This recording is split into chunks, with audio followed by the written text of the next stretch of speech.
Buenas tardes a todos. Siguiendo con las 4 conferencias previstas que tenemos para el ciclo de Ibercaja Patio de la Infanta que estamos desarrollando, correspondientes al 30 curso internacional de defensa de Jaca que está haciendo ahora mismo allá en la ciudad de Jaca, hoy se va a impartir la última de ellas, con lo cual daremos por concluido este ciclo que acabo de mencionar. Para esta conferencia titulada Las tecnologías del futuro de la seguridad y defensa, contamos con la presencia del doctor Raúl José Martín Palma. Es catedrático del Departamento de Física Aplicada de la Universidad Autónoma de Madrid y profesor adjunto del Department of Material Sciences and Engineering de Pennsylvania Station University. Tras obtener el título de doctor en Ciencias Físicas en el año 2000, realizó una estancia postdoctoral en el Department of Science of New Jersey Institute of Technology. Ha participado en numerosos proyectos de investigación que han dado lugar a varias patentes, la publicación de 3 libros y de más de 160 artículos de investigación en revistas científicas y 14 capítulos en libros colectivos. Sus trabajos científicos han sido presentados a través de más de 150 comunicaciones en congresos y universidades internacionales y de varios seminarios como invitado en universidades y centros de investigación. El profesor Martín Palma ha sido premiado por la Material Research Society de Estados Unidos, European Material Research Society y la Sociedad Española de Materiales. Y sin más, paso a darle la palabra al doctor Martín Palma para que nos explique la conferencia que tenemos hoy. Por favor, doctor, todo suyo. Muchas gracias, coronel Delgado, por la amable presentación. Lo primero, también, lógicamente, un gran agradecimiento a la Fundación Ibercaja por permitirme venir aquí y conocer el patio de la Infanta y, bueno, pues exponer algo de lo que les quiero contar durante esta tarde, que me dé la oportunidad de eso mismo, de poder llegar hasta ustedes, para profundizar un poquito en esta cultura de seguridad y defensa. También, lógicamente, ya saben ustedes que todo está organizado a través de la Cátedra Miguel de Cervantes, de la Academia General Militar, a quienes también quiero agradecer que me hayan permitido venir aquí. Bien, efectivamente, me gustaría hablar sobre, dar de alguna forma un bosquejo. No vamos a profundizar en ninguno de los temas porque verán ustedes que vamos a tratar muchos, muy variados temas y profundizar en cada uno de ellos nos llevaría muchísimo tiempo. Quiero dar unas pinceladas porque me parece importante tener una visión amplia de lo que se está haciendo ahora desde el punto de vista de la investigación y el desarrollo aplicado a los temas de la seguridad y la defensa. Bueno, ¿qué es lo primero que podemos hacer o qué es lo que debemos hacer? Empezar con las definiciones. Tenemos, según la RAE, la definición que es la tecnología, ¿no? Cuando hablamos de tecnología, ¿qué es? Bueno, ponemos la definición canónica, la que nos da la RAE, es un conjunto de teorías y de técnicas que nos permiten el aprovechamiento práctico del conocimiento científico, es decir, los científicos proponen teorías, hacen pequeñas investigaciones en laboratorio y eso se desarrolla, se aplica. Esa ciencia aplicada, de alguna forma, es la tecnología. Nos queda definir la otra parte del título. ¿Cómo es el entorno de seguridad y defensa actual? Pues el entorno de seguridad y defensa actual es complejo, podríamos decir. Esta definición o esta descripción de cómo es este entorno está tomado de la doctrina de empleo de las Fuerzas Armadas. Las guerras ya no son las guerras tradicionales en las que tenemos, pues bueno, como uno de los que se menciona aquí, fuerzas militares de capacidades similares. Es decir, ya no son países normalmente fronterizos que por alguna disputa, por alguna pelea por recursos, pues llegan a las manos, llegan a la guerra de alguna forma. Ahora el entorno es mucho más complejo, tenemos esos actores estatales, ¿vale?, los países tradicionales, pero es que ahora tenemos actores no estatales. Seguramente cuando vemos las noticias vemos que hay en algunas partes de nuestro planeta que hay zonas, técnicamente son un país, pero están controlados mayoritariamente por ejércitos irregulares de alguna forma. Eso está pasando pues muy frecuentemente. Tenemos también las amenazas cibernéticas. Cada 2 por 3 vemos en las noticias y vemos solo las que nos cuentan, hay seguramente muchas más, los ataques cibernéticos. Alguien tiene que haber detrás, eso es algún tipo de ataque, ¿no? El otro día el Ayuntamiento de Sevilla sufrió un ataque. Esto ha pasado en hospitales a nivel mundial, esto no ocurre solamente, se centra en un país. El dominio del espacio, luego hablaremos también sobre él, hay una amenaza también espacial. Unos países son capaces de inhabilitar satélites de otros países en el espacio, esto es una especie de guerra de las galaxias. El terrorismo, lógicamente, también lo conocemos, lo hemos sufrido. La guerra híbrida, donde se mezclan diferentes formas de llevarla a cabo. Y bueno, las operaciones de información tradicionales. Así que, de alguna forma, pues el marco actual es impredecible, es muy fluido, no sabemos qué es a quién nos enfrentamos realmente. Ya digo, se acabó esto de un ejército contra otro y claramente vamos al combate. No, ahora la cosa es mucho más compleja. Bien, hablando un poquito, voy a hacer primero una introducción así de alguna forma pseudohistórica. Me refiero pseudohistórica porque es muy rápido, no me voy a meter en detalles. Entonces, ¿cómo ha sido la evolución de la tecnología? Ahora ya me voy a centrar, estoy hablando siempre de las tecnologías. Bueno, pues desde siempre sabemos, uno, por poquitas películas históricas que haya visto, pues bueno, hemos pasado de la guerra, como se decía antes, como cuando la mili se hacía con lanza, ¿no? Pues hemos pasado de las lanzas, las piedras, etcétera, etcétera, todo avanzando hasta lo que tenemos ahora. Lo que pasa es que tradicionalmente todo este avance ha sido muy discontinuo. No ha habido una línea de progreso constante en el que se ha ido mejorando los ejércitos. Me refiero hasta hace bien poco, ahora hablaré de lo que ocurre en el siglo XIX. Entonces ya digo, el progreso ha sido habitualmente lento, discontinuo, a saltos, aparecía un nuevo arma, eso suponía un pequeño salto, pero se mantenía de esa forma durante muchos años.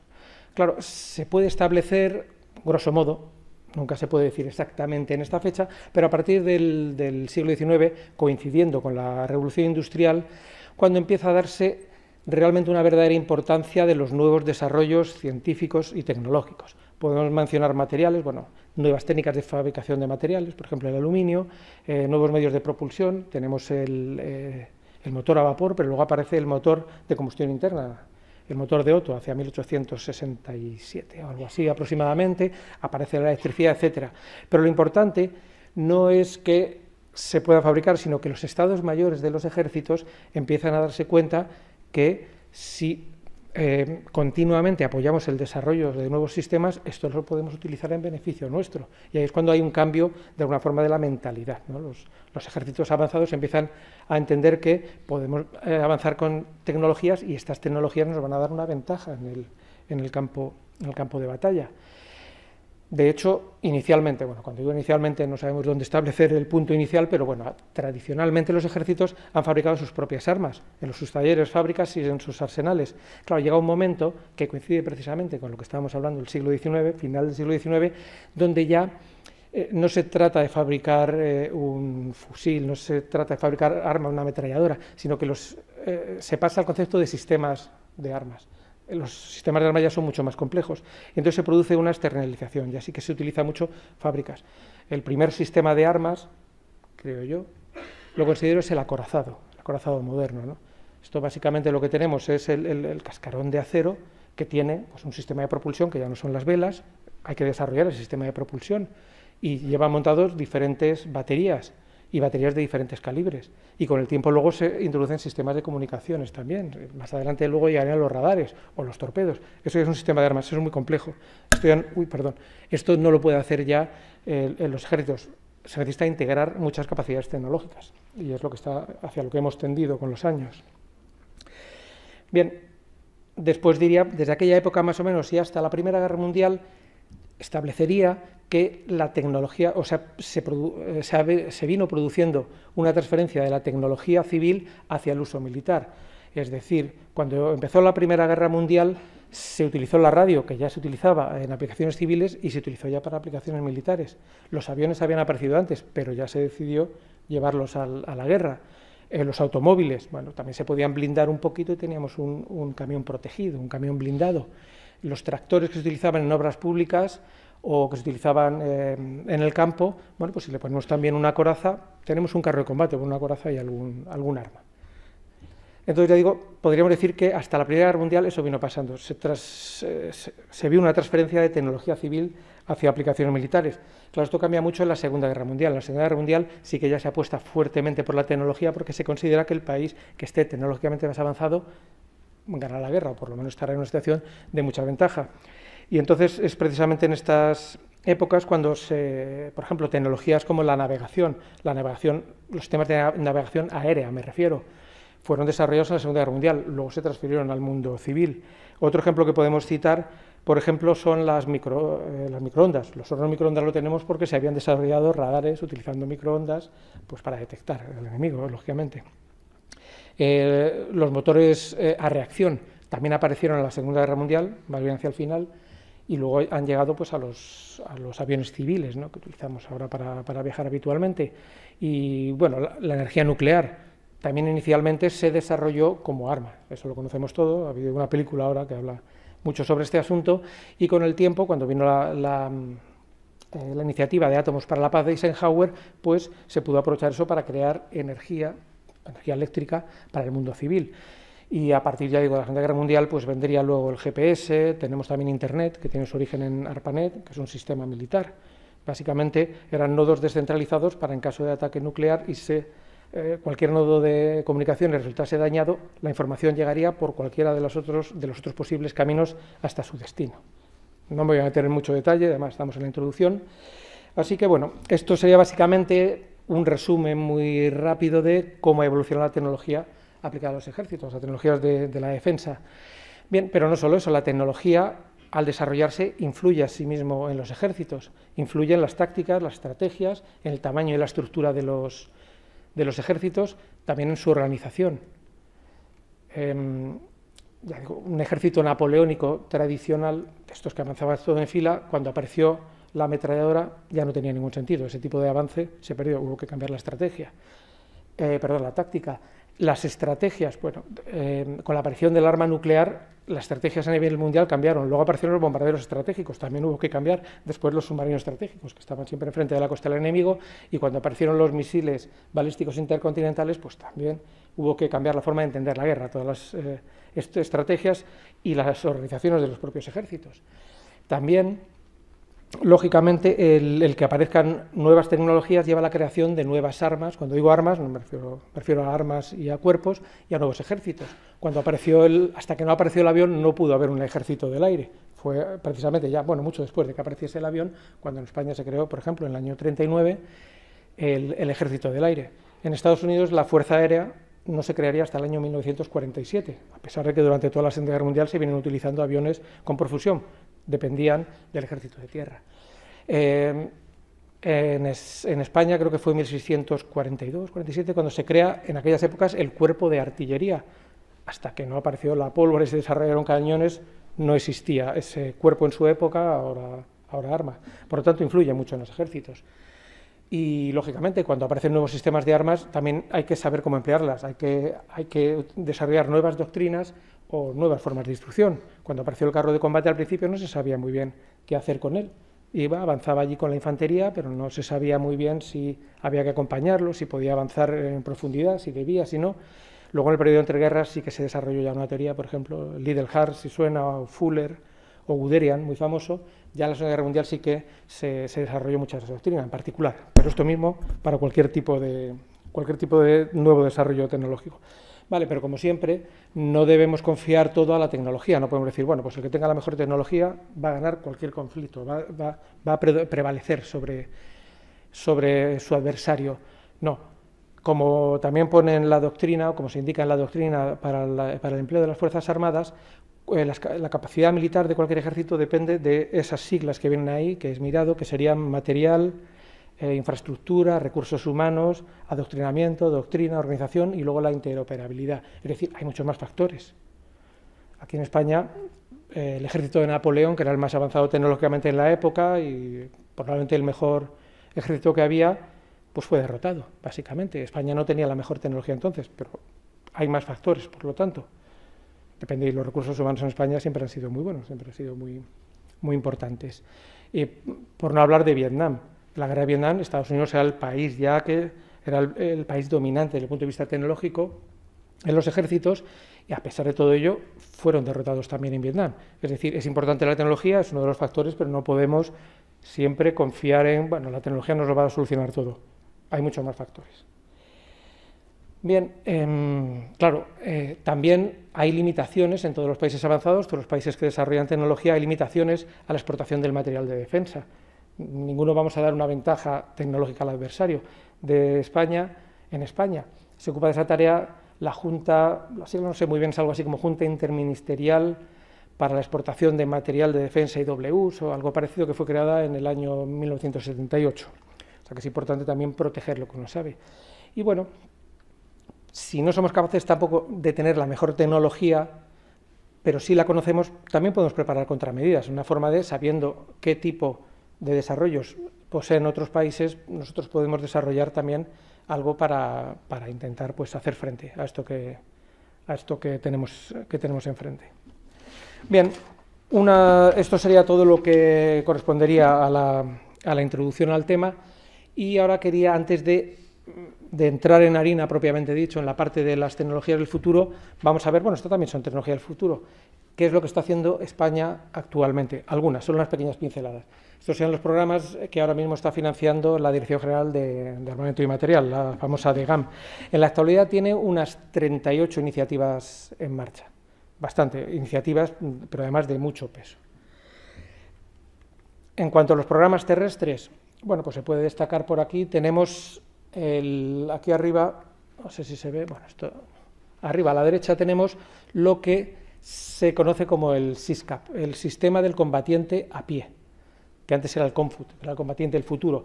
Todos los países avanzados tienen programas similares, se llama muchas veces el soldado del futuro, y básicamente pues se ve ahí, consiste en un sistema modular. No me voy a meter en la descripción de cada una de estas cosas, las voy a mencionar muy rápidamente porque lo que queremos ver es lo que viene en el futuro, para lo que nos hace soñar un poco.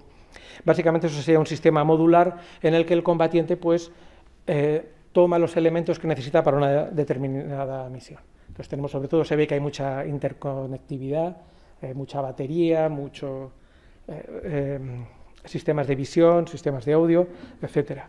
Otro de los grandes programas tecnológicos, otro de los programas estrella sería el VCR, abajo a la izquierda, el VCR 8x8 Dragón.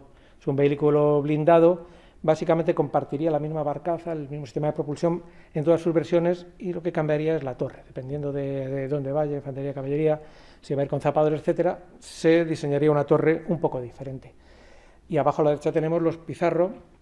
Los Pizarro sí, están en marcha hace mucho tiempo, pero se va a desarrollar una nueva fase de Pizarro, una nueva modernización. Estos son los temas los que yo destacaría. También, si no sé cuánto siguen ustedes las noticias, el misil Spike, el R2, también se ha puesto en marcha ahora mismo la adquisición de nuevos misiles para la defensa contra carro y también sistemas de defensa aérea. Pero bueno, eso está todo en la web de la DGAM, se pueden encontrar un poquito algunas descripciones sobre todo esto. En cuanto a los programas navales, tenemos arriba a la izquierda, allí tenemos la fragata, espero con el láser no importunar, aquí arriba tenemos la fragata F-110, que es también uno de los grandes programas que tiene en este caso la Armada Española, el submarino S-80. Ahora están saliendo muchas noticias, porque ya está en fase de desarrollo inicial, o sea, ya está navegando.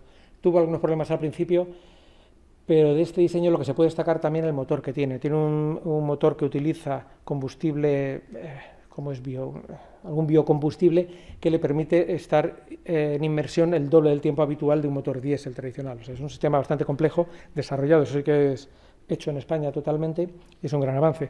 Y bueno, otro de los que podría destacar es el buque de intervención subacuática, el último que vemos allí. En cuanto a programas aéreos, lo que se conoce como ala fija, España también está participando. Aquí a la izquierda tenemos el que se conoce como el Eurodrone. Es un dron desarrollado por el consorcio Airbus de diferentes países. Arriba tenemos el Airbus 300, que es con las siglas MRTT, básicamente es un avión multipropósito, que entre otras cosas permitirá reabastecer otros aviones en vuelo. Y abajo tenemos el FCAS, esos son dos maquetas porque hay un secretismo muy alto sobre el FCAS, eso es bastante lógico, bastante entendible. De hecho, lo que sale en las noticias ahora son algunas disensiones, sobre todo entre Francia y Alemania, para ver si este programa sigue adelante o no. Ese es otro de los programas en los que España participa. De hecho, se están haciendo algunas cosas. Eso es muy curioso porque hablaré en su momento. He puesto estas dos.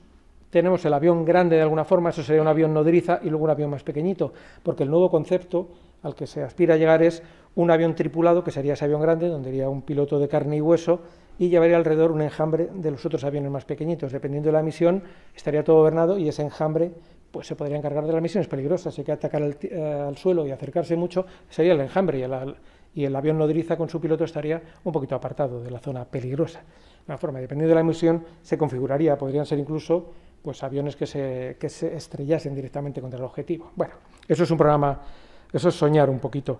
Otros programas que tenemos en este campo, el del A400M, el Eurofighter, que también se está ahora mejorando, y bueno, algunos más.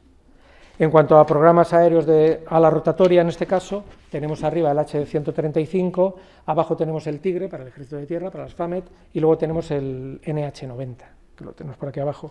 Hay la modernización, por ejemplo, del famoso el Chinook, el CH-47, creo que van por la versión F, E o F o algo así, también se está trabajando en su mejora. Y bien, lógicamente también el espacio es un dominio de mucha importancia actualmente. Eso es una representación porque, lógicamente, la fotografía del ingenio por sí mismo nunca se va a publicar. Eso sería el Spain NG, el SpainSat NG de nueva generación. Son dos satélites gemelos que serán lanzados, uno el próximo año y otro en el 2025. Estos cubrirán, bueno, tienen muchas ventajas, son capaces de comunicarse en 3 bandas diferentes de frecuencia, cubrirán casi 2/3 de la superficie, bueno. Y también se está trabajando en el Sistema Español de Comunicaciones Militares vía Satélite, el SECOMSAT, que es otro de los programas que está en marcha, bueno, y unos cuantos más. Pero ya no me quiero detener más aquí, porque me voy a quedar sin tiempo y no vamos a hablar de lo que realmente queremos hablar, que son de las tecnologías del futuro. ¿Cómo son las tecnologías del futuro? A grandes rasgos. Siempre van a tener un componente de avances evolutivos, lo que son componentes incrementales, es decir, mejoras de sistemas que tenemos. El caso del Eurofighter es un caso de mejora. Tenemos una plataforma muy buena, se puede mejorar, cambiando los sistemas de armas, los sistemas de guiado, etcétera, etcétera, podemos tener un sistema mejor. Y luego está la otra parte, que serían los nuevos conceptos, lo que llaman tecnologías emergentes, lo que también a veces se llaman tecnologías creadoras de efectos disruptivos, o se llaman tecnologías que producen un cambio de paradigma, o que producen cambios radicales. Estas apuestas, lógicamente, son mucho más arriesgadas. Estos son programas que intentan buscar un sistema de armas que sea muy superior al resto, enfocando el problema desde un punto de vista, desde un ángulo muy diferente. Claro, esto tiene un riesgo. Esas tecnologías emergentes tienen un proceso de desarrollo muy largo, de muchos años. Entonces no es una apuesta muy segura y generalmente hace falta mucho dinero para llevar adelante ese desarrollo, y luego pueden ser o no ser exitosas. A veces cuento la anécdota del avión nuclear. Me refiero al avión de propulsión nuclear, no el avión estratégico, porque eso los hemos visto, los B-52, que pues, pueden portar armas nucleares. No, me refiero al avión nuclear que quiso desarrollar Estados Unidos pues a renglón seguido del término de la Segunda Guerra Mundial. Parecía muy lógico, ¿no? Un avión con una propulsión nuclear, pues esto sí se hizo en el caso de los submarinos. En el caso de los aviones, no sé si gastaron algo así como 1.000 millones de dólares de la época, y se pasaron 10 años intentándolo. Cuando llegaron a ese punto, reevaluaron el proyecto y estimaron que hacía falta por lo menos, otros 1.000 millones y otros 10 años. Se canceló el proyecto. Era un proyecto muy arriesgado, pero evidentemente uno no puede poner todos los huevos en la misma cesta. No puede decir, bueno, aquí yo solo me voy a dedicar a los proyectos arriesgados. Hay una parte conservadora, una aproximación de mejoras, digamos, evolutivas, incrementales, y otra parte de estas tecnologías. Pues bien, eso es de lo que voy a contar, de una mezcla de todas estas cosas, que son las tendencias actuales.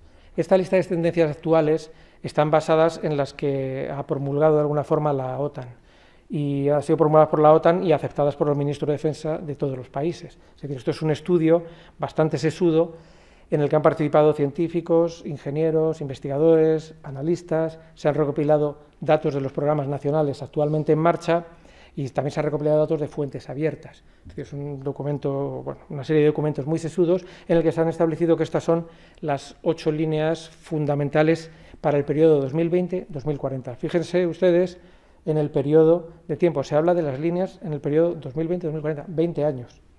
Es decir, estas son tecnologías de alguna forma que tienen un alto riesgo, que es lo que vamos a hablar. De los otros programas, bueno, pues siempre son muy interesantes, pero de los que me gustaría más es el futuro, para soñar de alguna forma un poquito. Lógicamente, todas estas tendencias son cambiantes. Si dentro de 5 años alguien descubre algo muy importante, todo esto podría cambiar, se podría reconfigurar en cualquier momento. De hecho, ahora se habla también que a lo mejor habría que incluir un punto de energía y propulsión, que podría ser muy importante, por lo que veremos luego de las armas hipersónicas, y también se habla de introducir sistemas, redes de comunicación de nueva generación, pues también podría ser, pero ya digo, estas son las que han sido identificadas por la OTAN y, por tanto, por todos los países pertenecientes, firmado por los ministros, de hecho. Bien, pues vamos a lo primero, a la primera parte, que sería los macrodatos y el análisis avanzado. Ya digo, la lista antes era simplemente ponerlas juntas, ahora voy a ir desglosándolas una a una. No quiero aburrir, voy a hacer una pequeña descripción, una transparencia va a ser siempre una pequeña descripción de lo que hay y una segunda transparencia con aplicaciones potenciales que se podría hacer con estas cosas. Unas aplicaciones son más realistas, otras son puras ensoñaciones, pero bueno, siempre hay que soñar, ¿no?, para conseguir alguna cosa. Vale, ¿qué es esto de los macrodatos y análisis avanzado? Seguramente todos hemos oído la palabra el Big Data, que es muy famoso. Esos son los macrodatos. Lo que pasa es que Big Data no es porque sean muy grandes los datos, es por la cantidad de datos. Cuando hablo de grandes cantidades de datos, si estamos pensando, por ejemplo, en aplicaciones de seguridad, se estima, no son los datos demasiado contrastados, unas estimaciones, se estima que cada segundo se envían unos 6.000 tweets a nivel mundial, o como se llame ahora aquello. Se estima que se envían unos 12.000 WhatsApps cada segundo, también a nivel mundial, que se realizan unas 60 y tantas mil búsquedas, buscar dónde está la calle, no sé cuánto. ¿Qué quiere decir? Unas 60 y tantas mil búsquedas, estoy hablando por segundo, en todo momento. Y se estima que se envían entre 3 y 4 millones de correos electrónicos por segundo. Eso es macrodatos, esos son el Big Data, los grandes datos. Claro, desde un punto de vista de seguridad, si uno quiere tener seguridad, tiene que ver esas comunicaciones que están creando por si uno quiere encontrar algún perfil de alguna forma. Esos son los macrodatos, eso es lo que queremos analizar. En un vuelo simplemente de un avión no tripulado, en una misión típica, 8, 10 horas, 12 horas, se obtienen datos del tamaño de los terabytes. Es decir, estamos hablando más de los 1000 veces gigabytes, pues el intervalo entre los terabytes y los petabytes. Es decir, entre 1000 gigabytes y 1.000.000 de gigabytes, en una sola misión. De hecho, se estima que habitualmente se analizan como un 8% de todos los datos que obtiene. Un avión no tripulado pues lleva sus sensores, localización, todo lo que está viendo con las cámaras, con sensores infrarrojos, sensores visibles, etcétera, etcétera. Toda esa información hay que analizarla. Claro, ahora no da tiempo. De ahí que venga el análisis avanzado. Por tanto, tiene lógica eso que pone que se trata de un conjunto de datos cuyo enorme tamaño y complejidad hace que sean necesarios métodos analíticos avanzados para su procesamiento. Tenemos que ser capaces de analizar toda esa información que nos está llegando. Bien, los componentes esenciales, lógicamente, van a ser la adquisición, pero en varios dominios. El dominio humano. Se puede obtener información de lo que se suele conocer como la inteligencia humana. El dominio físico, es decir, sensores que podamos tener, y el dominio de información, todo lo que encontremos por las redes. Esos datos hay que comunicarlos a algún sitio, hay que analizarlos. ¿Y para qué? Para tomar unas decisiones. Hay que saber presentarlos de una forma que sea interpretable por una persona, no vale con llegar ahí con un Excel así complicado y decir, aquí, ¿qué hacemos? Hay que llegar a alguna conclusión. Por lo tanto, ¿cuál es el reto fundamental en esta de las líneas futuras o de las líneas de las tendencias actuales? Perdón. Pues el reto fundamental es precisamente eso, dar sentido a grandes cantidades de datos de procedencia no homogénea que llegan a gran velocidad. Es decir, si va a haber un ataque inminente, está habiendo muchas señales, muchos datos que llegan y hay que procesarlos rápidamente. Y además cuya autenticidad y precisión pueden ser dudosas. Aunque tengamos sensores, se han podido cegar los sensores que tengamos. O si estamos viendo las comunicaciones de algún grupo de personas con no buenas intenciones, pueden estar fingiendo comunicación. Es decir, no sabemos si nos podemos fiar. Y entonces aquí es donde aparecen, y ahora explico esta parte. Esto se resume en lo que llaman o llamaban inicialmente las 3 Vs del Big Data, o las 3 Vs de los macrodatos, que están caracterizados por su volumen, variedad y velocidad. Eso es lo que caracterizaría al Big Data. Luego se fueron añadiendo más Vs, por eso pongo luego 4, 5, 6, ahora van por 7, me parece. Pues también hay que ver su veracidad, su valor, su viabilidad, es decir, que sean datos eficaces, y su visualización, que lo presenten al decisor y que pueda interpretar esos datos. No vale con tener una gráfica extraña allí o algo así. Ese es el gran reto. Bueno, ¿qué podemos hacer con todo esto? Ya digo, describir qué es esto. Bueno, esto también son ideas propuestas, están en un documento de la OTAN, que vienen todas las tendencias, como digo, del año 2020-2040. No voy a discutir todas estas posibles aplicaciones, pero una que es muy importante, que es la que aparece ahí con el número 4, es la conciencia situacional. Suponemos que tenemos un ejército desplegado cada soldado puede llevar pues, un emisor GPS con el que sepamos dónde está posicionado ese soldado. También podemos controlar sus constantes vitales, saber en qué situación anímica está o si está bajo estrés, está siendo en ese momento, pues no sé, bombardeado, entonces está en una situación de peligro y no se puede confiar en la reacción que tenga. Podemos tener todos los vehículos también desplegados en el campo de batalla, todos controlados en su sitio, el estado de sus municiones, si han sufrido algún impacto. Podemos tener también aviones no tripulados sobrevolando, captando datos del campo de batalla. Bueno, pues eso es muchísima información y, como decía antes, mucho volumen y además a gran velocidad.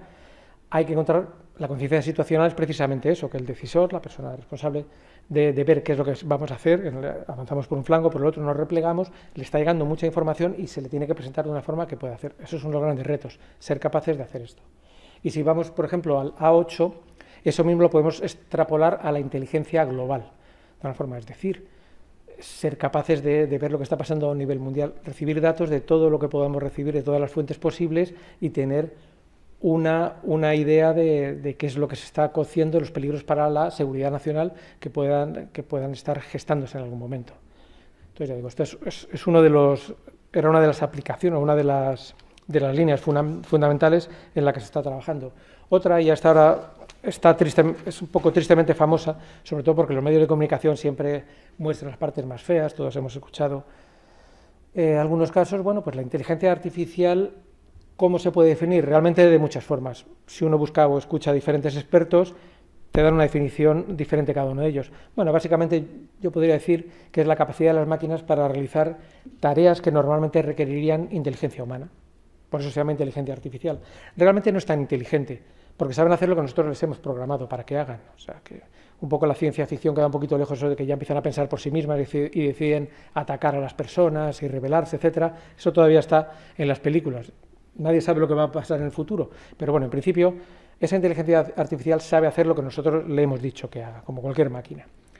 Entonces, ¿qué cosas pueden hacer? ¿O qué se puede hacer con la inteligencia artificial desde un punto de vista práctico? Se puede planificar, con muchos datos que tenemos, pueden planificar qué es lo que vamos a hacer en el futuro, con unos datos de entrada, ¿qué se puede hacer? Bueno, comprensión del lenguaje, reconocimiento de patrones, el aprendizaje muy importante, resolver problemas también, sacar conclusiones, eso también es muy importante, o incluso realizar predicciones. Estas sean algunas de las cosas que podría hacer la inteligencia artificial. Aplicado a la seguridad y a la defensa, bueno, pues ahí tenemos arriba el cartelito número 1. Esto ahora también es muy conocido. Se pueden crear noticias falsas para crear, pues, es una forma de ataque contra un rival. Puedes crear noticias falsas e inyectarlas en una sociedad. Las puedes crear o las puedes crear tú o te las pueden crear a ti. O sea que va en las dos direcciones. Otra cosa que sería muy importante, ahí tenemos en la parte B2, bueno, pues con todos esos macrodatos que hemos hecho antes, si lo pasamos por la inteligencia artificial, razonando con una cierta lógica, una inteligencia artificial, entre comillas, bueno, pues al decisor le puede presentar cuáles son las acciones que debe tomar. En un campo de batalla rápidamente, después de llegar toda la información, dice, bueno, pues en este punto que estamos, lo más conveniente sería hacer A, B, C, replegarse, irse, no sé, cualquier cosa. Bien, eso sería otra de las tareas de la inteligencia artificial. Otra cosa que se puede hacer es engañar al sistema de inteligencia artificial del enemigo, es decir, meterse en su lazo de decisión de alguna forma y introducir información falsa. Entonces, claro, si el sistema enemigo de inteligencia artificial se le introduce datos falsos, como cualquiera de nosotros, si nos dan datos falsos, vamos a llegar a conclusiones malas. Eso también se puede hacer, o sea, se puede incluso engañar a los sistemas de inteligencia artificial. No son tan inteligentes, siempre. Bueno, ya se pueden hacer también lo que se llaman engaños profundos, de alguna forma. Lo que hemos visto, puede salir alguien hablando que parece esa persona, se ve la cara con sus mismos gestos y con su voz, ¿no? Imagínase que recibe un capitán de su compañía y ve allí que le mandan un mensaje y ve al coronel de su regimiento que le está diciendo, no, pues tienes que hacer esto. Ah, es verdad, vale, bien. Y luego un día se encuentra el coronel, oye, yo a ti esto no te lo he ordenado nunca. Ah, no, ¿cómo? Pero si yo te vi aquí en el vídeo. O sea, así. A lo mejor no crea algo desastroso, pero ya falla la confianza, porque si te llama por teléfono o por un transmisor un mando, ¿es el de verdad o me están...? Entonces ya crea una cierta duda, uno empieza a pisar en arenas movedizas. Se pueden hacer este tipo de cosas. Claro, también la inteligencia artificial desde el punto de vista de la seguridad, abajo, por ejemplo, el número 7, se puede utilizar para, con todos esos datos que tenemos de los movimientos de ciertas personas, cuando deciden, por ejemplo, reunirse en un punto determinado, se puede predecir si esas personas tienen de alguna forma buenas intenciones o malas intenciones. Es decir, viendo los perfiles de ciertas personas puedes pensar, bueno, van a hacer una manifestación. Ah, bueno, es que van a pedir un colegio nuevo para sus hijos. Bueno, pues parece que no. Pero con la inteligencia artificial se puede predecir con el background que tengan las personas, bueno, es que se están juntando aquí y sabiendo esto no pinta bien. Aquí puede pasar algo y la fuerza de seguridad es un momento de actuar antes de que las cosas vayan a peor. Es decir, ciertas aplicaciones y todo lo que a uno se le ocurra, ¿no? Lo bonito de las tecnologías del futuro es que se puede soñar un poquito o imaginarse cosas. Claro, esto es un ejemplo de algo real. Esto pasó o no pasó. Lo que voy a contar es lo que pasó. Lo de la foto no pasó. Lo que voy a contar es lo que sí pasó. Empezó a circular esta imagen. Era un supuesto ataque cerca del Pentágono. Es una imagen generada con inteligencia artificial. Eso, lógicamente, empezó a circular por las redes. Alguien llega ahí, le llega un WhatsApp. Anda, mira, me acabo de enterar que Anda, sí, empezó a circular. Aquella gráfica que hay allí, la primera línea a la izquierda, indica cuando empieza la caída. En ese momento, eso es el índice Standard Poor's 500 de Estados Unidos, que es el que nos da... En una época estuvo muy de moda las calificaciones de riesgo y todo esto. Bueno, pues el índice Standard Poor's en ese momento, cuando empezó a circular la noticia, se fue para abajo. Se puede hacer con inteligencia artificial.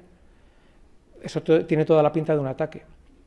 Lo que pasa que, claro, ahora estamos... Bueno, quizás puedo hablar un poco de esto. Estamos en una zona gris. Esta es la zona gris de los conflictos. Está la diplomacia, está ya el enfrentamiento abierto, la guerra, en medio hay una zona gris. Pueden pasar cosas de estas que no constituyen un casus belli. Y claro, no vas a entrar en guerra con un país por una cosa de estas, pero la economía te puede hacer daño a la economía, igual que la economía a una institución particular, o generar imágenes de cualquier personaje público diciendo alguna cosa que no ha hecho. Eso puede acabar con la credibilidad de personas. Por lo tanto, es también un arma. Y se utiliza. Vale, lo siguiente, los sistemas autónomos. Estos ahora son bien conocidos, no tienen tanto, están bastante desarrollados. No es una tecnología muy avanzada, pero sí que está avanzando muchísimo. Bueno, pues los sistemas autónomos, eso mismo, los ingenios que responden a situaciones inciertas, pues seleccionando entre varias posibilidades. Idealmente el sistema sería autónomo total. Siempre pensamos en los famosos drones que van solos vigilando. ¿Vale? También hay sistemas... en la marina, también hay submarinos autónomos que realizan labores de vigilancia. También se puede hacer lo mismo en tierra. Se puede mandar un camión, logísticamente un camión que vaya conduciendo solo y llega a un punto. Vale para cualquier ejército, tierra, mar, aire, donde sea, se puede utilizar. Lo que pasa es que los niveles de autonomía siempre van desde completamente manual, sería cuando es un sistema remotamente tripulado, hasta completamente autónomo, que decide solo. En los casos, digamos, de decisiones difíciles, normalmente se toma el control manual, ¿no? Cuando llega el momento no se puede dejar a un dron que, bueno, tú estás por ahí, si ves algo malo, tira un misil. Esto todavía pues tiene bastante peligro. Entonces, bueno, se puede llegar, ya digo, un punto intermedio que esté funcionando de modo automático hasta que detecta un peligro potencial, avisa al controlador y en ese momento se toma la decisión o se hace lo que se tenga que hacer. Bien, estos son muy utilizados los sistemas autónomos ahora para recopilar inteligencia y para ataques de precisión también son muy utilizados, pero ya se envían directamente, se saben dónde se envían. Bueno, ¿qué aplicaciones, qué cosas se pueden hacer o para qué podría ser un sistema autónomo? Bueno, supongamos un entorno en un combate que está contaminado, una contaminación química, bacteriológica, nuclear. Se puede enviar un sistema autónomo para recuperar soldados caídos en el campo de batalla, el famoso Medevac. Esa podría ser una de las aplicaciones de los sistemas autónomos. Otra posible está un poquito más de ciencia ficción, pero yo creo que tan lejos no está, lo que tenemos en el 3, reemplazar a los soldados. No digo todos los soldados, es decir, no hacer un ejército de sistemas autónomos, pero sí que es verdad que se puede conseguir también a través de la inteligencia artificial que, por ejemplo, un pelotón tenga solamente un soldado de carne y hueso y los demás del pelotón sean robots de alguna forma que hacen, utilizando inteligencia artificial, lo que se espera que hagan de ellos, ¿no? Si el que está al frente del pelotón decide que se va para un lado, para otro, no sé cuánto, pues los demás se adaptan a las órdenes que vayan recibiendo, bueno, lo van viendo. Si tienen que avanzar, si tienen que irse cuerpo a tierra, si tienen que desplegar para rodear una casa, lo que sea. Esto, pues, es otra de las aplicaciones potenciales. Lógicamente, sistemas de abastecimiento no tripulados autónomos, tener unos aviones que estén para cuando llegue el momento que necesite repostar cualquiera de los aviones que está haciendo un ataque, que de forma autónoma estén por allí circulando en una zona y se evita el desgaste de los pilotos, ¿no?, de la tripulación de un avión que tenga que estar a la espera durante muchas horas.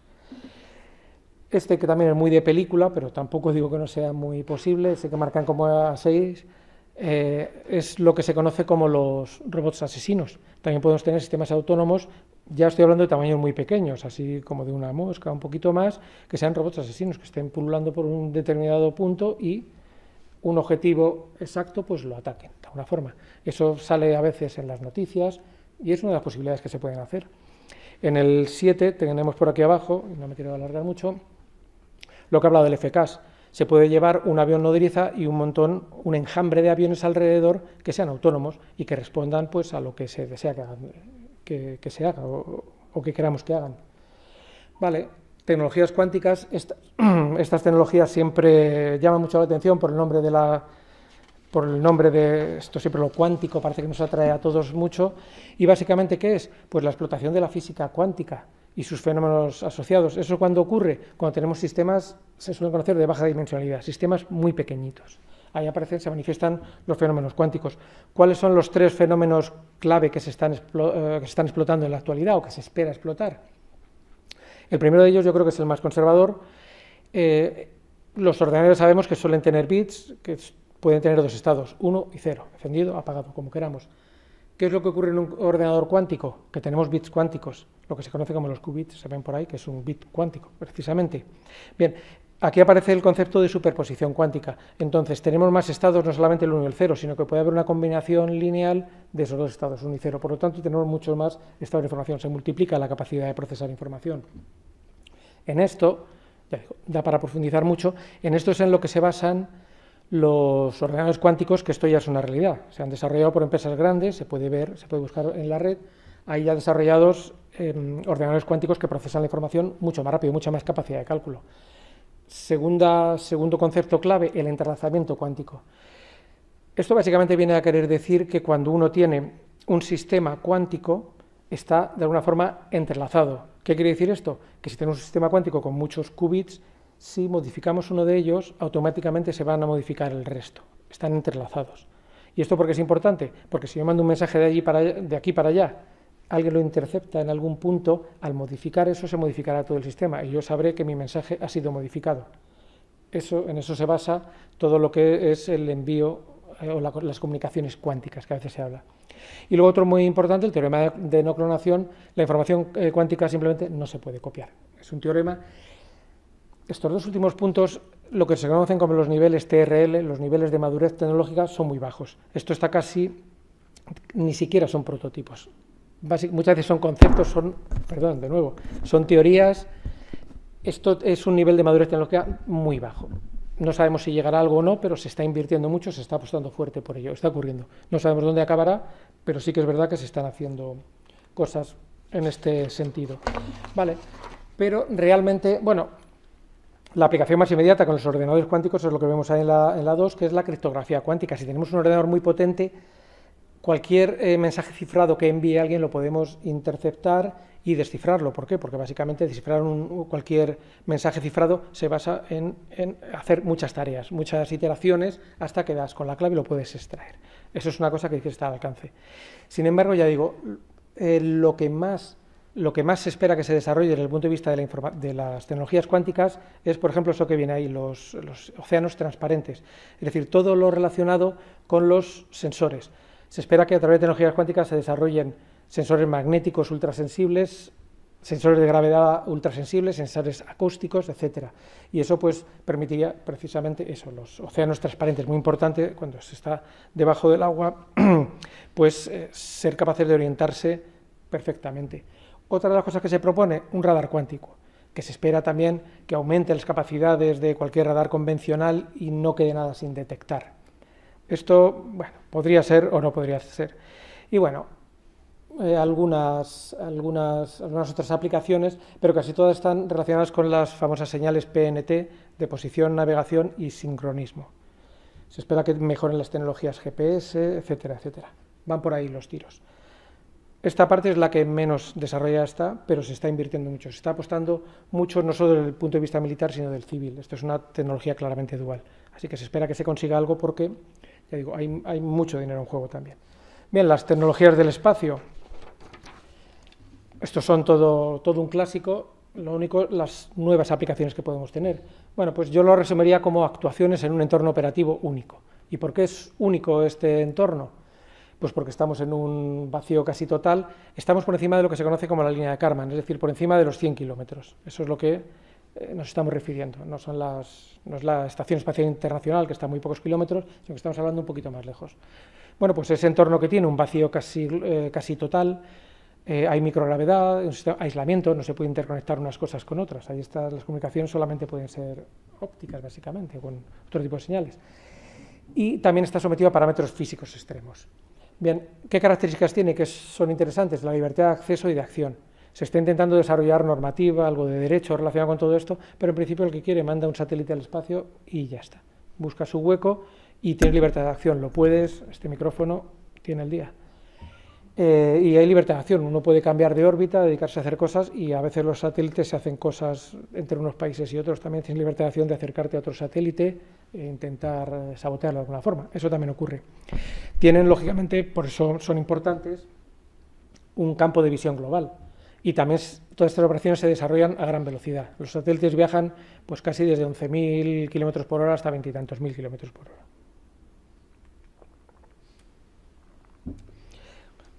Bien, ¿qué cosas se pueden hacer soñando un poco con todo esto? Aparte de lo habitual, que es la observación de la Tierra, que esa ya no la sabemos, se pueden hacer lo que pone aquí de satélites de la Guerra de las Galaxias. Bueno, de una cosa que no he hablado, que es muy específica, he hablado en otros sitios, las armas de energía dirigida, básicamente lo que se llaman los láseres de alta potencia, eso sí que es como la Guerra de las Galaxias. Es decir, se están desarrollando ahora, y hay algunos operativos, láseres que emiten una señal de muy alta potencia, capaz de destruir un objetivo o al menos cegarlo o crear algo en él. Eso se puede hacer, si tenemos un satélite que tenga un láser de alta potencia, pues podemos desde arriba, casi como de película, ¿no? Vemos cualquier objetivo en tierra y eso es inmediato además, viaja a la velocidad de la luz, es un disparo inmediato, no necesita corrección de trayectoria ni de nada. Se puede atacar se puede hacer que el espacio sea un lugar desde el que se puede agredir, digamos, objetivos en tierra. Otra que es un poco también soñar, la que viene aquí como el 3, es fuentes de energía solares. Supongamos, ya digo, muchas de estas cosas son casi ciencia ficción, pero tienen una cierta probabilidad de que ocurran. Suponemos que estamos operando, bueno, en cualquier parte, no hace falta que sea de noche, de día, está operando un ejército en cualquier sitio y nos hemos quedado sin energía eléctrica en este caso. Bueno, pues ¿por qué no también, igual que podemos hacer con un láser, mandar un haz de alta potencia de forma que se recarguen las baterías que tengamos por ahí, tengamos un tipo de receptor con el que llegue un rayo y se cargue? Es decir, es casi como coger un espejo del sol y que llegue la energía solar, pero no, coger un haz de alta potencia y recargar sistemas en tierra, pues podríamos hacer esto. Y bueno, otras cosas que también son un poco futuristas, como la 9, lo que se llama la inserción. Podemos tener bases logísticas, bases de aprovisionamiento en el espacio y desde allí, en cualquier punto del planeta, en muy poquito tiempo, enviar lo que haga falta a un punto determinado del planeta. Esto es un poco ciencia ficción porque habría que tener mucha logística en el espacio. El espacio, lo que más cuesta en dinero es el peso. Por eso siempre todos los sistemas espaciales son muy ligeros de peso, porque cuanto más pesa algo, más caro, y cuando digo caro es gastar muchísimo dinero. Pero bueno, son cosas que se podrían hacer.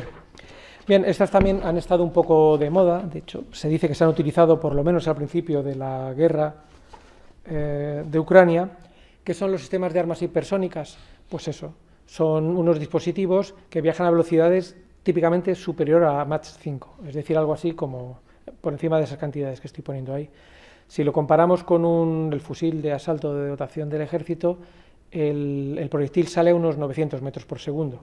Y aquí estamos hablando de 1.700 metros por segundo, pero hacia arriba. Es decir, típicamente entre 5 y Mach 5 y Mach 10. Es decir, serían sistemas que viajan a muy alta velocidad. Eso es lo que se conoce como el rango hipersónico. Claro, ¿qué peculiaridades o qué dificultades nos podemos encontrar? La resistencia aerodinámica. Si uno viaja muy rápido, la resistencia aerodinámica hace que necesitemos un propulsor muy grande. La resistencia aerodinámica va al cuadrado. de la velocidad, es decir, a Mach 1 necesitamos la energía que sea, si vamos a Mach 5 es 25 veces más, la resistencia aerodinámica es 25 veces superior. Cuanto mayor sea la velocidad vamos a necesitar mucha más potencia. Todavía no hay motores que puedan hacer eso. Por eso se propone a veces que habría que incluir también la propulsión como una de las tecnologías del futuro. Lógicamente, viajando a esas velocidades, y por eso es esto que vemos aquí, eso está incandescente la punta, se alcanzan elevadas temperaturas. Entonces necesitamos materiales que resistan temperaturas por encima de 2000 grados. Así que no es tan fácil. Si corre mucho nuestro misil, pero se nos funde en un ratito, no hemos hecho nada. Y bueno, la disección del aire, ocurren reacciones químicas también que pueden degradar el material. Vale, es decir, ¿cómo funciona o cómo comparamos estos sistemas con los misiles balísticos? Arriba he puesto lo que quiere ser la trayectoria de un misil balístico. Eso está muy fuera de escala. Los misiles balísticos vuelan típicamente a unas alturas de 4000 kilómetros y luego caen. Y cuando impactan en el suelo llegan a una velocidad como Mach 20 veces la velocidad del sonido. Eso es un misil balístico. Los misiles de los que estamos hablando, eso ya están muy desarrollados, eso ya aquí no tenemos nada que hacer, está todo muy investigado. De las armas hipersónicas, tenemos dos variantes. La primera sería, la que pongo abajo, sería un misil de crucero hipersónico.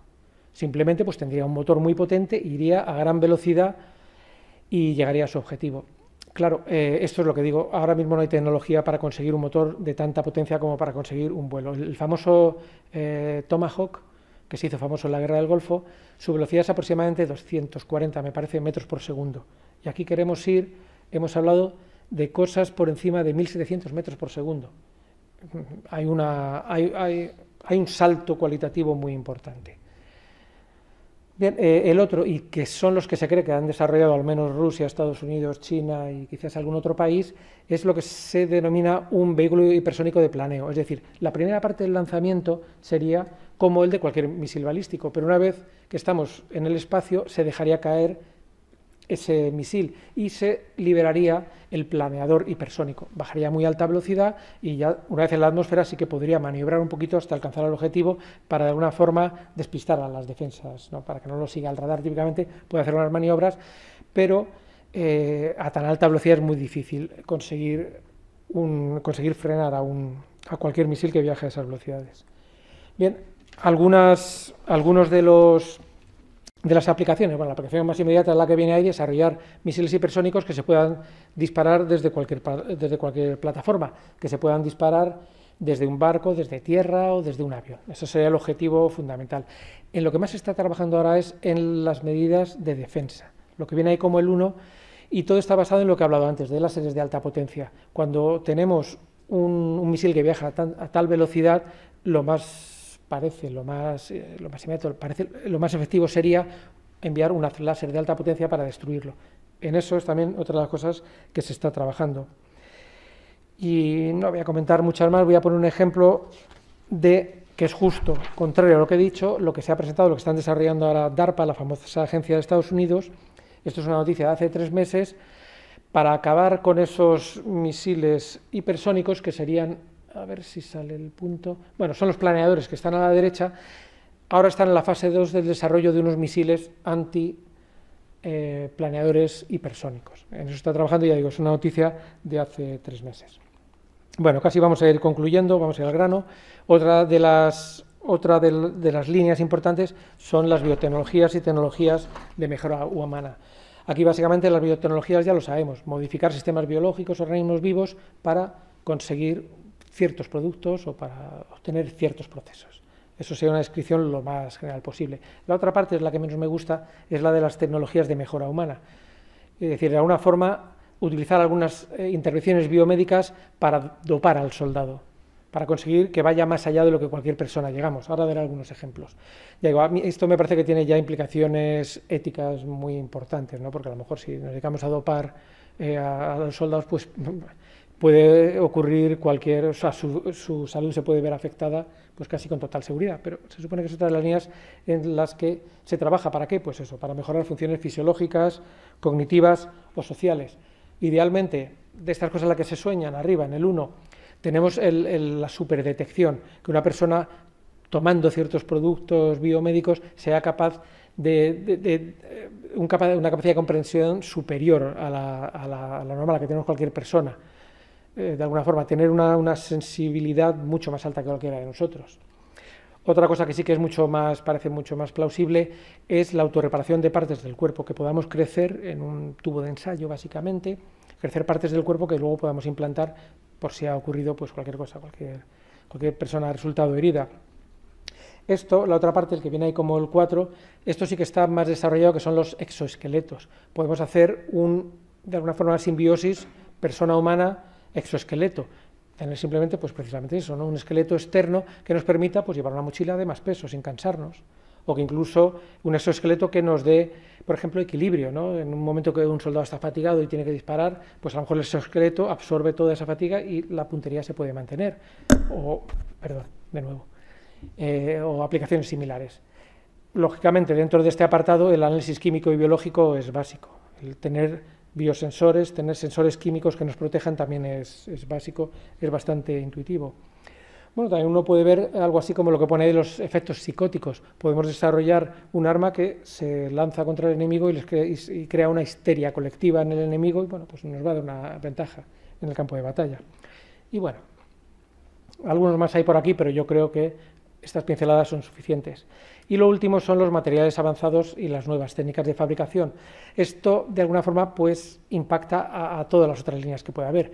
Siempre buscamos desarrollar materiales mejores, mayor dureza, mayor flexibilidad, mayor resistencia al calor, menor rozamiento, cualquier aplicación que se nos ocurra. Aquí, sobre todo, de lo que se habla mucho es de la fabricación aditiva, de la impresión 3D. Eso lo hemos visto todos. De hecho, en Internet puede encontrar unos montones de blueprints para fabricar con impresión 3D casi cualquier objeto. Y bueno, voy a dar como siempre unos ejemplos y tampoco quiero profundizar demasiado.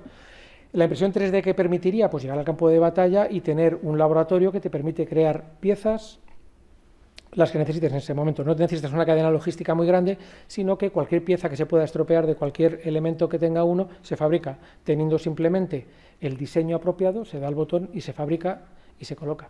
Claro, también utilizando eso se pueden, mezclando nuevas formas de fabricación, crear como aquello que parece un guante. Serían pues la forma de un guante pero fabricado para que nos dé una fuerza superior. También con nuevos materiales, a lo mejor eso que pone abajo como el hombre araña, podemos desarrollar a lo mejor unos materiales, unos guantes, unos zapatos que nos ponemos y podemos empezar a parecernos a, no sé, a las lagartijas, a las materias, podemos conseguir trepar por las paredes. Ya digo, hay partes que son más de soñar, otras más realistas. Y bueno, todo lo que tiene que ver con materiales energéticos ahora tiene muchísima importancia.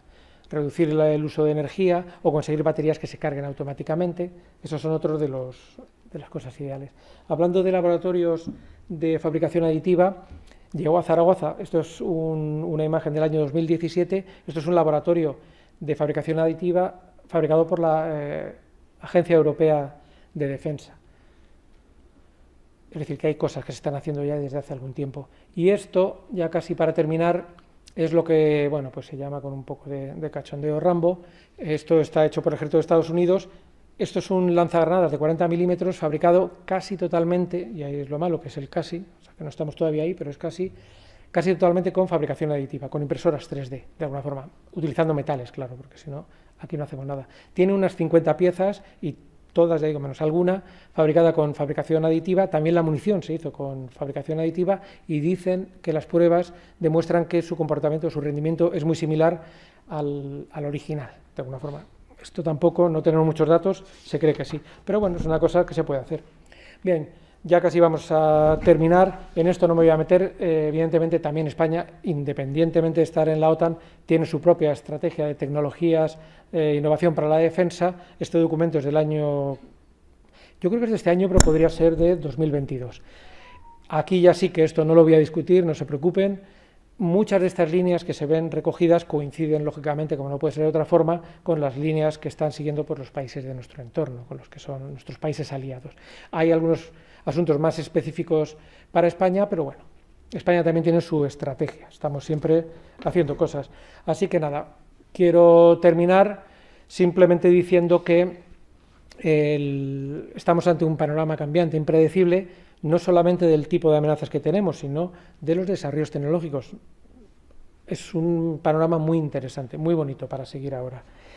Es importante estar siempre a la vanguardia, tener las tecnologías más avanzadas, no solamente para, si llega el momento del conflicto, utilizarlas. También si alguien tiene una tecnología muy avanzada, eso hace que los demás se lo piensen a la hora de intentar pues, enfrentarse a un determinado país. Es decir, la disuasión siempre es importante. Y bueno, lo que también es muy importante es la financiación. Los países, curiosamente, más desarrollados tecnológicamente son los que más invierten en la investigación, en el desarrollo, en hacer todo este tipo de programas. Es así de fácil. Si uno invierte mucho dinero, más probabilidad de que salga algo. Si se invierte muy poquito, lo más probable es que no salga nada. Esto me recuerda, ya para terminar, me recuerda a un consejo que se le daba, o no, un comentario que hacía un estudiante que decía: yo no sé qué pasa, que cuanto más estudio, más suerte tengo en el examen. Pues eso, cuanto más invierte uno, mayor va a ser el rédito que va a obtener. Pues muchas gracias por su atención, espero que les haya gustado.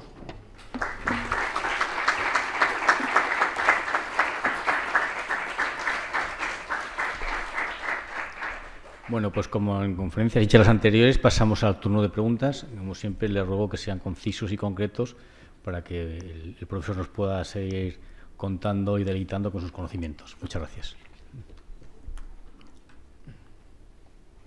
Allí, por favor. Bueno, no, aquí. Muchas gracias, ha sido muy amena la exposición.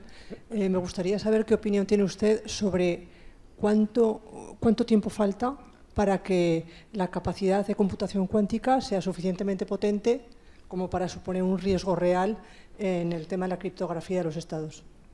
Bien. Aquí haría dos observaciones al respecto. La primera, no tiene por qué ser un peligro. Las tecnologías, esto es una cosa que a veces discuto, las tecnologías no son ni buenas ni malas, ni todo lo contrario, que se diría, sino depende del uso que haga uno. Es decir, si uno quiere hacer algún daño a alguien o quiere utilizar un arma, cualquier cosa vale, cualquier cosa que tengamos a mano. Es decir, las tecnologías por sí mismas no son ni buenas ni malas, depende cómo uno las quiera emplear. En cuanto a la computación cuántica, muy poco tiempo. La computación cuántica es de lo más desarrollado que tenemos. Es decir, en un periodo de 5 años puedes tener ordenadores muy potentes. De hecho, ya hay algunos ordenadores, lo que pasa es que están siendo utilizados pues, para aplicaciones concretas, casi como demostradores, muy poquito. En 5 años se puede tener, ya digo, otras aplicaciones de las tecnologías cuánticas, bueno, no queda más tiempo. La computación cuántica, como sí misma, tiene un ordenador de altas capacidades, altas prestaciones, gran capacidad de computación, muy poquito. Muy poquito en cualquier desarrollo, 5 años, 7 años, una cosa así. Es siempre una estimación.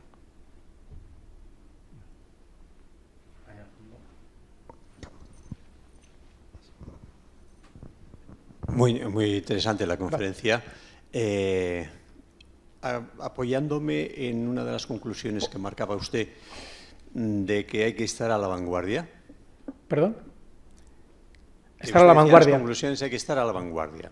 Sí. ¿Cómo estamos en cuanto a la vanguardia? Es decir, a nivel de España, ¿en qué grado de vanguardia estamos? ¿En qué línea de vanguardia estamos? Y me imagino que vamos muy de la mano de todo el desarrollo de tecnologías europeas.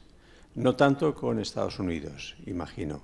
Efectivamente. Si nos fijamos en la guerra de Ucrania, parece que la tecnología europea más norteamericana es superior a la rusa. Y, por otro lado, y una segunda pregunta que va asociada con la otra conclusión, la financiación.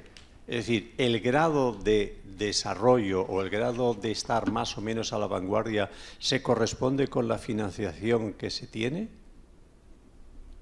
Gracias. Vale, gracias por la pregunta.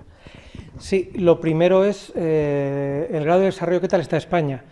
Esto voy a hacer como la respuesta que no dice nada. Depende con quién se compare uno. Evidentemente, con quien no se puede comparar uno nunca es con Estados Unidos. Con Estados Unidos, todo el resto de países. Estados Unidos invierte en defensa una cantidad que es superior a la suma de los 10 países que vienen detrás de él.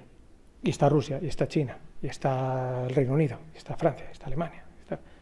Estados Unidos, sí, perdón, esta mañana he estado viendo también en otra ponencia, esto está puesto en círculos, era muy visual, se veía visualmente la inversión que se hace, es terrible. Ahí no hay rival, con Estados Unidos no hay rival, no hay nada que hacer. España, siendo una potencia intermedia, tiene un grado de inversión bastante razonable. Hay muchas actividades, pero claro, siendo un país, una potencia media como es España, uno no puede ser puntero en todo. Estados Unidos sí se puede permitir el lujo de ser puntero en casi todo, porque invierte muchísimo dinero. Es así de fácil. Esto no tiene trucos. Es decir, cuanto más personas, cuanto más ingenieros haya, más probabilidad de que salga un ingenio que sirva para algo, ¿no? Entonces, España, siendo una potencia media, no puede cubrir todos los frentes, pero sí que tiene algunas áreas, por ejemplo, en satélites España, aunque no lo creamos, somos muy buenos. Desarrollando también sistemas de comunicación, radares, España es uno de los países más avanzados. En fragatas, por ejemplo, sistemas de esto, España exporta. De hecho, tenemos un gemelo del Juan Carlos I en Turquía también, fabricado aquí, en España.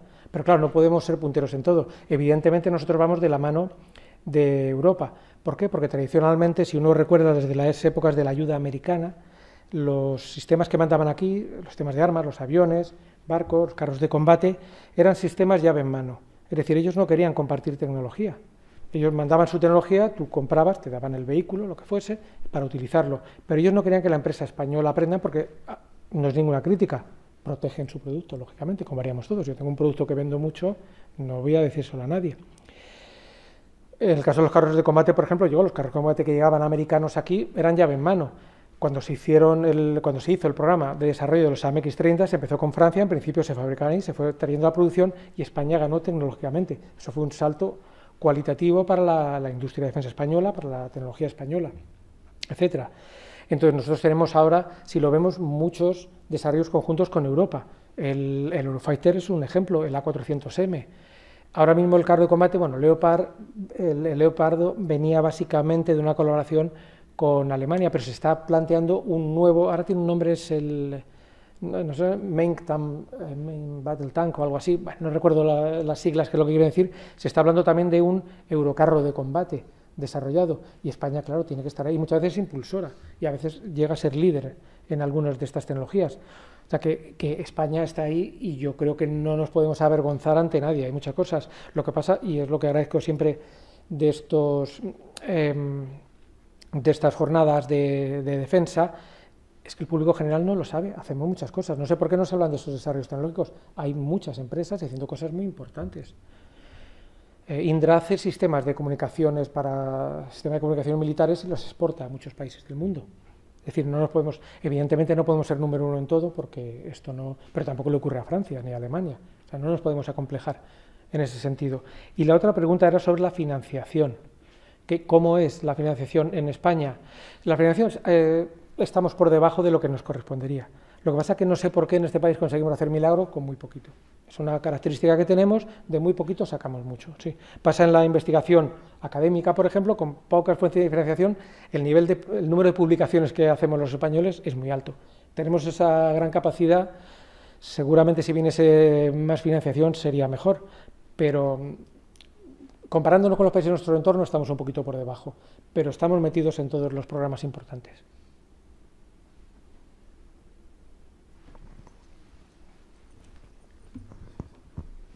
Buenas tardes, gracias por la conferencia, ha sido muy ilustrativa.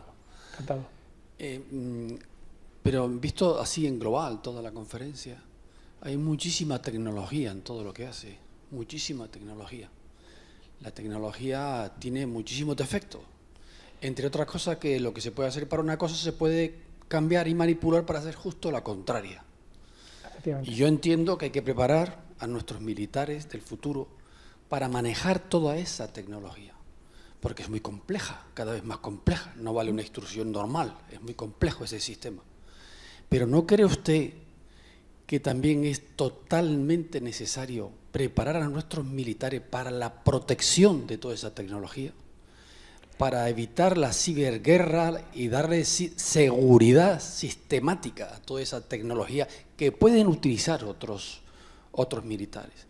O sea, verdaderos especialistas en informática, en ciberseguridad, en telecomunicaciones, que se dediquen solamente a proteger toda esa tecnología, a evitar que sea interferida y a evitar que sea utilizada la misma tecnología en contra de nosotros mismos. Gracias. Sí, Totalmente de acuerdo, sí, hay que hacerlo, pero de hecho lo están haciendo los militares. Tenemos un centro criptológico nacional, tenemos el CNI que se encarga de proteger infraestructuras críticas. Es decir, es una cosa que no se habla abiertamente, pero España, bueno, como cualquier país, recibe cada día muchísimos ataques cibernéticos de hackers que quieren simplemente desde ganar dinero hasta hacer daño de verdad en infraestructuras. Todo eso está protegido. Es decir, una cosa, y en cualquier país, una central nuclear en cualquier sitio tiene mucha más protección de la que creemos, porque si a alguien se le ocurre quitar la protección de las centrales nucleares, puedes hacer una bomba atómica sin saber hacerla, puedes hacer una explosión en cualquier país del mundo. Eso está protegido. Lo que pasa es que siempre los malos suelen ir un poquito por delante de los buenos, pero hay mucha más actividad en ese campo. Los militares ahora tienen una formación que no tiene absolutamente nada que ver, no es por demerecer a nadie antiguo, que los de hace 50 años, bueno, igual que un profesor, igual que cualquier persona, ni los de hace 100 años. Los niveles van subiendo todo a la par y hay verdaderos especialistas en cualquier campo que uno se pueda imaginar. Es decir, que yo creo que ahí España no está desatendiendo nada y protege su tecnología como es de ley, como debe ser. Es decir, yo por esa parte no tendría ningún resquemor. O sea, yo creo que las cosas se están haciendo bien en España.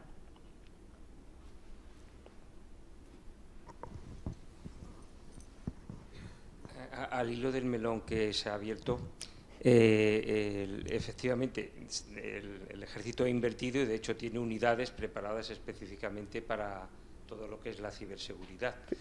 Pero se está encontrando con unos problemas tremendos, igual que está teniendo a la hora del desarrollo tecnológico, con la falta de profesionales técnicos que hay en España y en general está pasando también en Europa.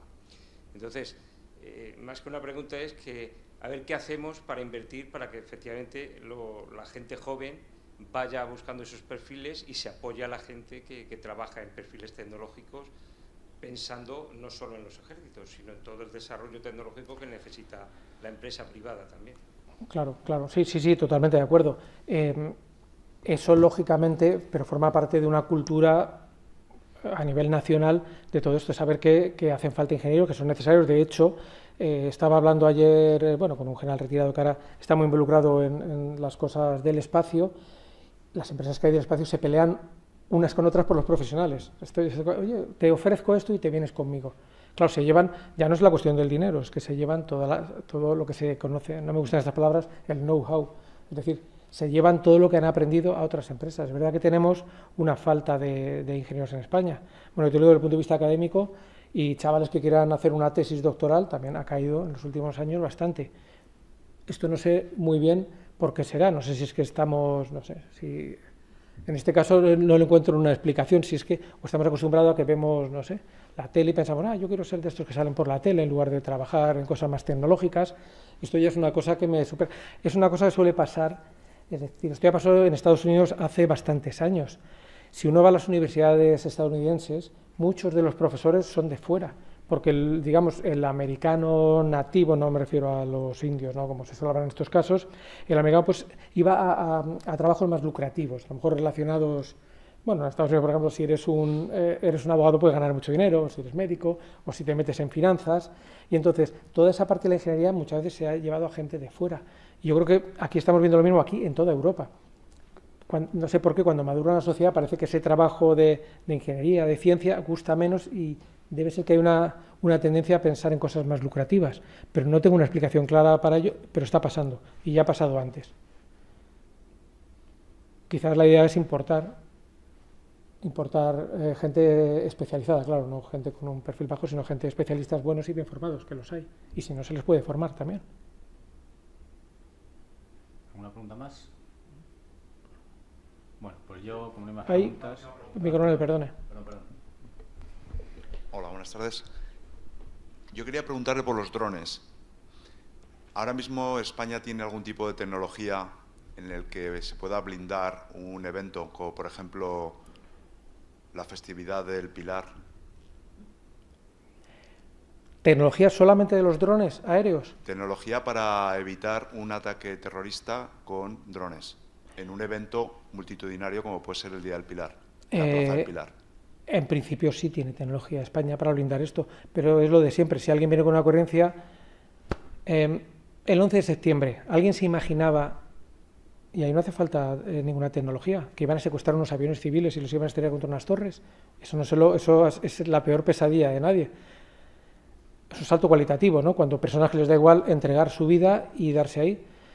Es decir, la seguridad 100% no existe nunca en ningún país del mundo. Estados Unidos es el país que siempre presumen de tener más esto, el control de la entrada a Estados Unidos es muy difícil, y lo hicieron. En principio, ¿estás hablando de un dron suicida que alguien lo tire?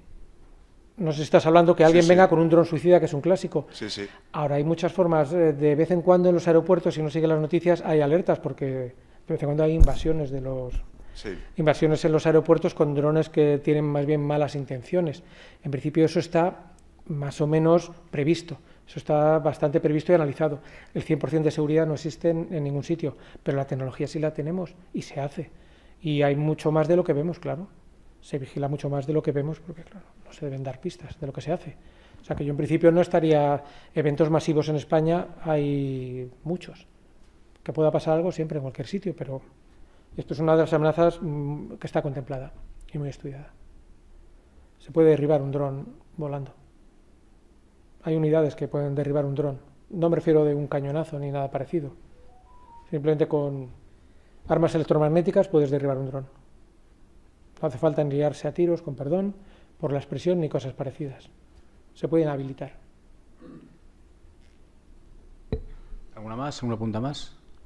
Bueno, pues como decía, muchísimas gracias al doctor Palma por esta excelente conferencia, que ha sido muy atractiva, muy ilustrativa y una conferencia futurista, en el buen sentido de la palabra. Muchos de los que estamos aquí no vamos a gestionar todo lo que nos ha alertado, porque ya por edad no nos corresponde, pero sí que tenemos aquí unos oficiales, unos alféreces, que están estudiando y que sí lo van a gestionar. Se ha dado un futuro hasta dentro de 20 años, muchos de ellos, estas cosas que ahora mismo a nosotros nos parecen eso de dar las gracias, al final estarán en una consola con un montón de información, al final tendrán que ser la capacidad de decisión con esa información. Bueno, pues con esto ya damos por finalizado el ciclo de conferencias aquí del Patio de la Infanta. Muchas gracias, doctor Palma, por su conferencia. Muchas gracias a ustedes. Y espero verles el año que viene con un nuevo ciclo, que con lo que estamos viniendo y viviendo de lo que se está dando en Jaca, los ponentes que Jaca que bajan a nosotros ese curso internacional de defensa, el 30 curso internacional de defensa. Por mi parte, damos por acabadas las conferencias y el que quiera hasta el año que viene. Muchas gracias por la asistencia. Juntos construimos un mundo con más oportunidades para las personas, para conseguir una sociedad más inclusiva y sostenible. Fundación Ibercaja. Juntos hacemos más.